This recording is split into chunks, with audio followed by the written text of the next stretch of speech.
for 3 seconds. So when you step out, make sure your kneecap is not over your toe, and I'm gonna twist to the lead leg side just like that, hold for 2-3 seconds. I come up, I don't take any short steps in between. I step right back out, down, hold. If I fall off to the left or the right, I need to make sure I repeat the step that I take. Does that make sense? All right, so spread out, get some room between yourselves. If your back knee comes fairly close to the floor, let's get a real 3-second count. Your back knee should come very close to the floor, but should not touch the floor. But remember, you're only going to twist to the lead leg side, so that's the leg that's forward. Don't lean on that front leg.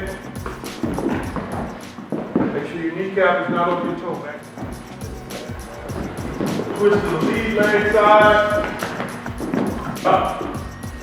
Remember, no short steps, just take one step at a time.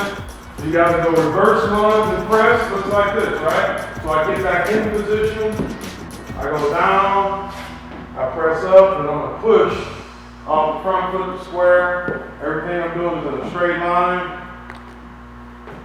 Push, rock and roll.